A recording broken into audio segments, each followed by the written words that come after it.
In this video, we're not going to bore you with our trip on the Rimrocker Trail. Instead, we'll be providing the information you're looking for and what you'll need to plan your own trip. Also, what you can expect to see along the trail.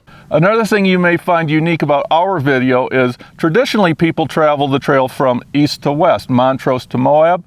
We're going to do the opposite, from Moab to Montrose. But it'll translate just the same if you were to do it east to west. This video is brought to you by More Expo. Find out more about More Expo on their website.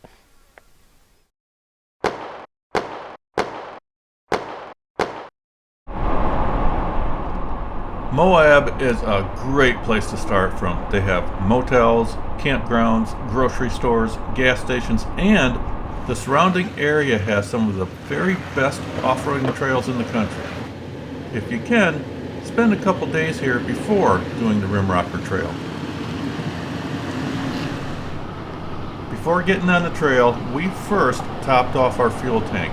There's no place to get gas for around 85 miles between Moab and the town of Nucla. The first couple of miles of trail goes through back streets and utility easements. In our opinion, worth skipping. Enter the trail off the highway a little south of town. There's also some dispersed campsites there. It's a good idea to first let some air out of your tires. This will give you better traction, help prevent punctures, and provide a smoother ride. We set ours at 20 psi. Right away, you'll start to climb from 4,000 feet in elevation in Moab to 8,500. This begins the roughest part of the trail. Not technical at all, just a little rough.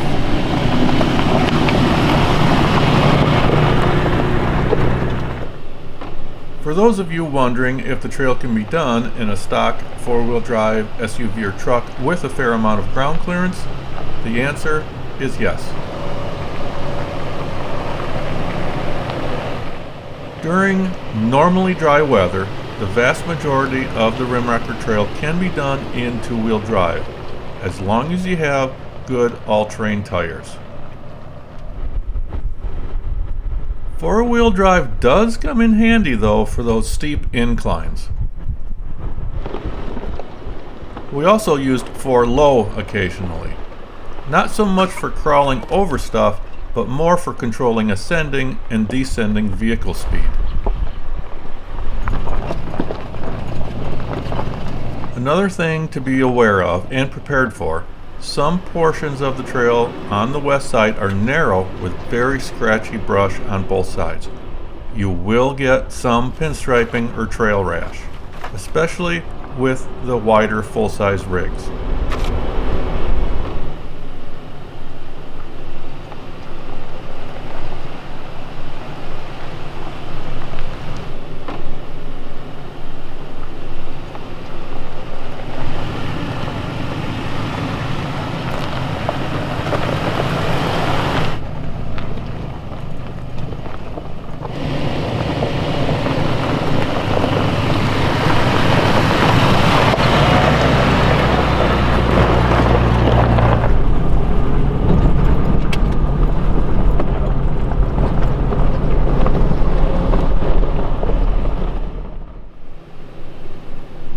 Most of the trail goes through open range grazing land, so expect to see some cattle.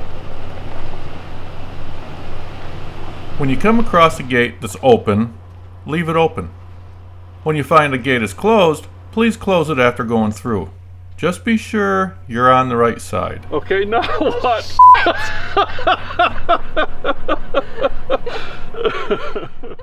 We should also mention that the trail is popular with mountain bikers as well. We helped this pair by giving them some much needed water and some encouragement. So, how long does it take to drive the entire 160 miles of the Rimrocker Trail? Well, that largely depends on how much time you have. There are endless opportunities for hiking and exploring the many side trails all along the trail. Driving at a slow speed, stopping occasionally to shoot some video or take pictures, we made it from Moab to Nucla in about 11 hours. The trail can easily be done in 2 days, or if you've got the time, 5, 6, however long you want to spend.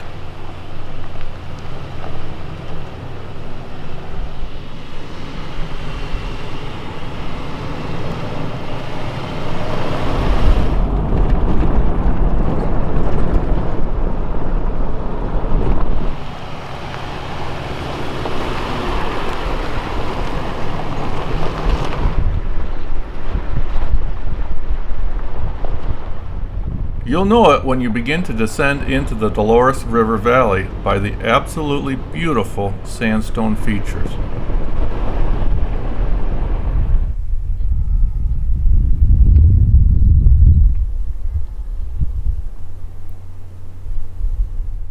Here, Highway 141 runs alongside the river. This is a great place to get on or off the Rimrocker. After a short half-mile or so on pavement, the trail climbs back out of the river valley, past evidence of the area's vast mining history.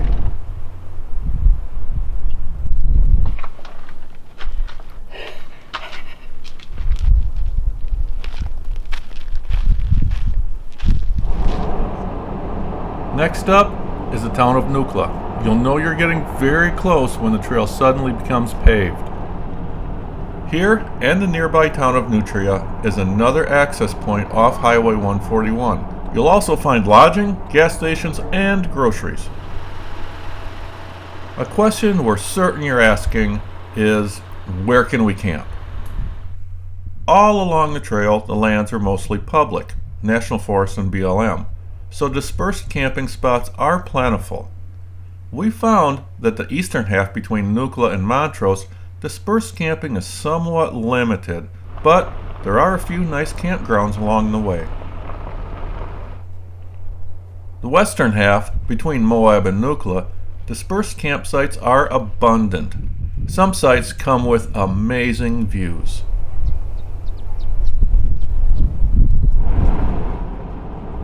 The trail is surprisingly well marked. At every intersection, you'll find a narrow signpost with a directing arrow.